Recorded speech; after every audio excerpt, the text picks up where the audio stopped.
मेरे पीछे ये जो जगह दिख रही है, ये जितनी खूबसूरत है उतनी ही सवालों से घिरी हुई है। सवाल कही है, इन्हीं पत्थरों में उन सवालों का जवाब भी छिपा हुआ है।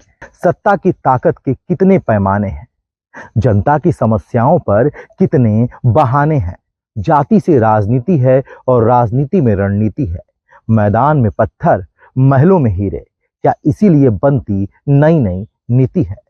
पत्थरों के स्मारक पर रील बनाते आजकल की युवा इस बात से अनजान हैं कि इन्हीं पत्थरों ने किसी के घर को हीरों से सजा दिया है तो किसी को बेरोजगारी के दलदल में फंसा दिया है।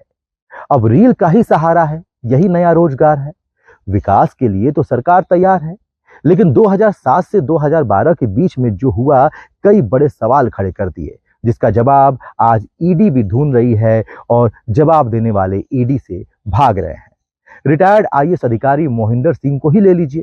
नोटिस पर नोटिस, नोटिस पर नोटिस पर साहब पेश नहीं हुए, लेकिन ये ईडी है साहब, और अंततः उन्हें बुधवार को पेश होना ही पड़ा।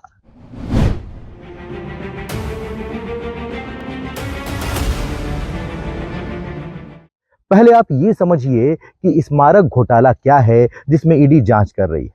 उत्तर प्रदेश की राजधानी लखनऊ और नोएडा में पत्थरों से बने बड़े बड़े पार्क आपको नजर आएंगे। इन पार्कों में दलित महापुरुषों की मूर्ति भी नजर आएगी, पत्थरों से बने हाथी भी नजर आएंगे और इनके सामने सेल्फी लेते हुए मजबूर जनमानस भी नजर आएगा। 2007 से 2012 तक उत्तर प्रदेश में बसपा यानी मायावती की सरकार थी। उस समय इन पार्कों का निर्माण हुआ। दलित समाज के लिए संघर्ष करने वाले महापुरुषों की मूर्ति लगी, होना भी चाहिए, उन्हें सम्मान बिल्कुल मिलना चाहिए। लेकिन क्या इन पार्कों के पीछे 14 अरब का घोटाला करना चाहिए?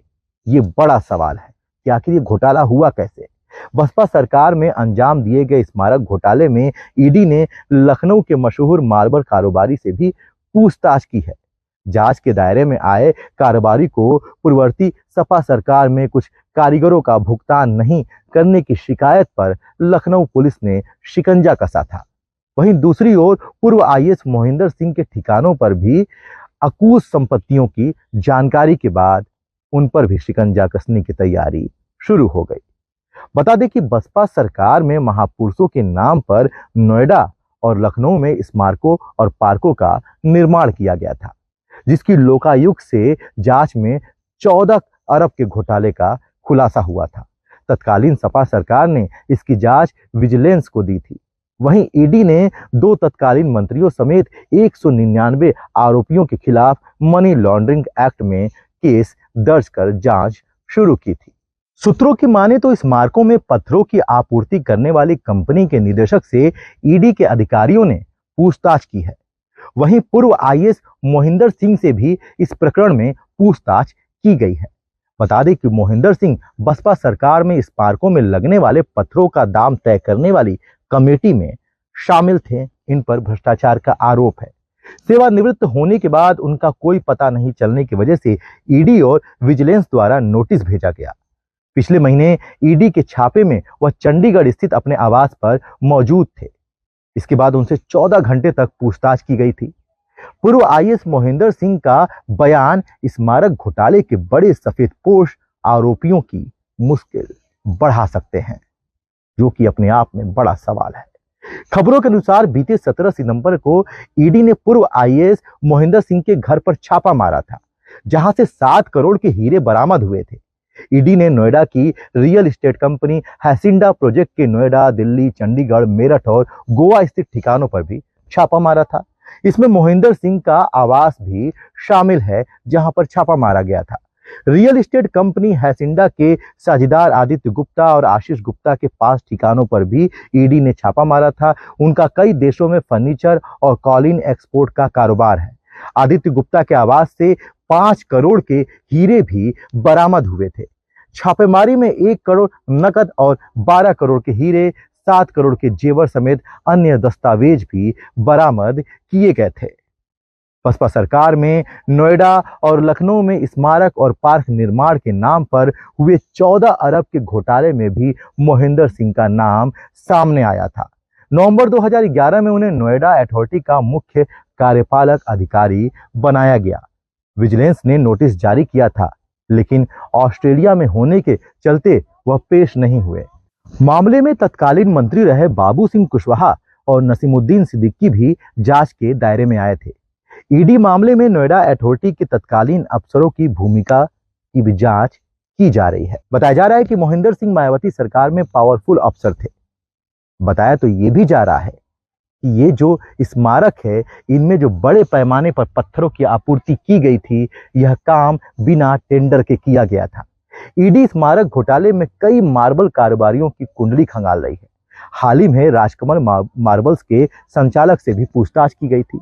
वहीं लखनऊ मार्बल और उसके सहयोगी मार्बल इन ग्रेवर्स के संचालकों से भी पूछताछ किया जाना था। इसके लिए ईडी ने इन संचालकों को नोटिस भेजा है, इनसे भी पूछताछ होगी। इधर स्मारक घोटाले में ईडी की जांच एक बार फिर तेज होने से मिर्जापुर जनपद के अहरौरा से गुलाबी पत्थरों की आपूर्ति करने वाले खनन व्यवसायियों की दशा खराब हो गई है। लखनऊ और नोएडा में बसपा के शासन में बनवाए गए महापुरुषों की प्रतिमा और ये जो हाथी हैं, इनके लिए अहरौरा की खदानों से गुलाबी पत्थरों की आपूर्ति की गई थी।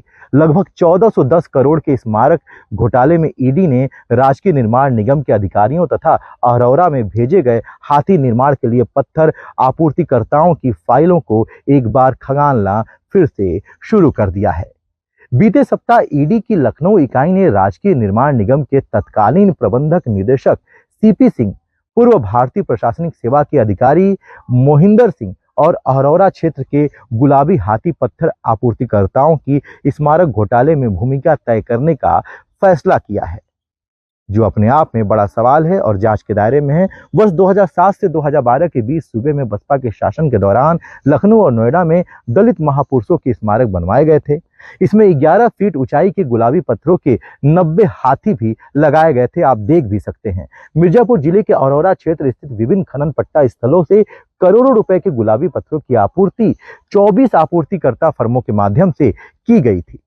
स्मारक निर्माण में घोटाले की बात आने पर प्रयागराज उच्च न्यायालय के दखल पर तत्कालीन अखिलेश सरकार ने स्मारक घोटाले में पत्थरों की आपूर्तिकर्ता फर्मों तथा निर्माण निगम के अधिकारियों की सांठगांठ की जांच लोकायुक्त न्यायमूर्ति NC मेहरोत्रा से करवाई थी। इसमें क्षेत्र के 24 पत्थर आपूर्तिकर्ताओं के साथ अन्य 199 लोग घोटाले में लिप्त पाए गए थे। सभी के खिलाफ वर्ष 2014 में लखनऊ की विजिलेंस इकाई ने प्रथम सूचना रिपोर्ट भी दर्ज कराई थी।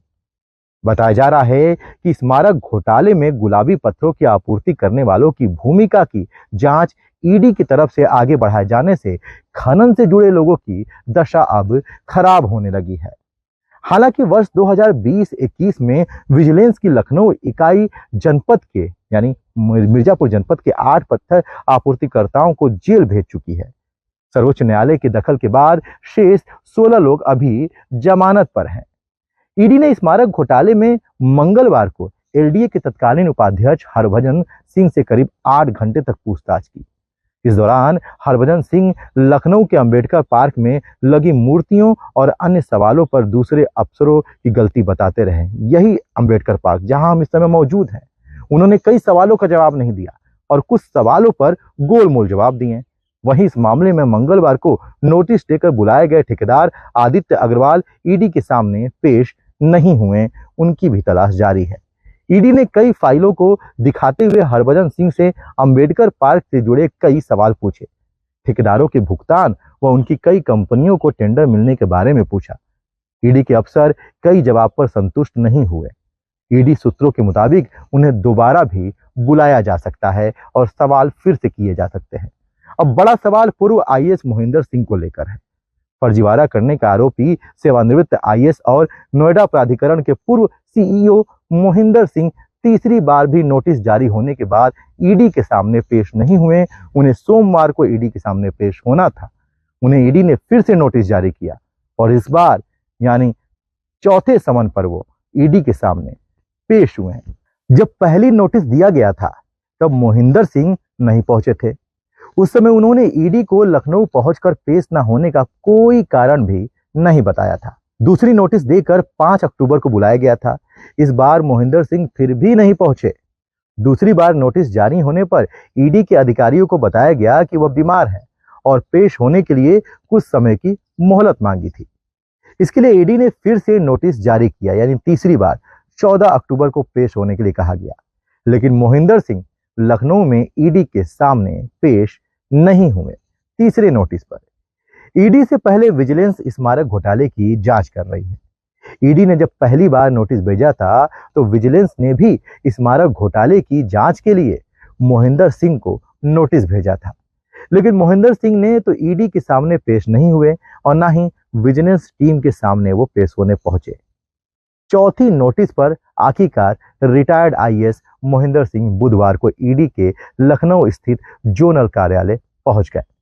स्मारक घोटाले और नोएडा के फर्जीवाड़े में फंसे मोहिंदर सिंह ईडी अधिकारियों के अधिकांश सवालों को यह कहकर टाल गए कि बहुत पुरानी बात है, अब उन्हें इसकी याद नहीं है। दस्तावेज पर पूछे सवालों पर मोहिंदर सिंह ने गोलमोल जवाब दिया, जैसी कि खबर आ रही है। सूत्रों के मुताबिक ईडी अधिकारियों के सवालों पर मोहिंदर सिंह ने कहा कि स्मारकों के निर्माण कार्य को लेकर अफसरों की एक हाई पावर कमेटी बनी थी। कमेटी जो फैसला लेती थी उसकी जानकारी तत्कालीन सरकार के मंत्रियों यानी नसीमुद्दीन सिद्दीकी और बाबू सिंह कुशवाहा को दी जाती थी और फिर मंत्रियों के निर्देश पर आगे का काम होता था, यानी घोटाले में मंत्री शामिल थे। मोहिंदर सिंह बुधवार को दोपहर में 2 बजे ईडी के दफ्तर पहुंचे।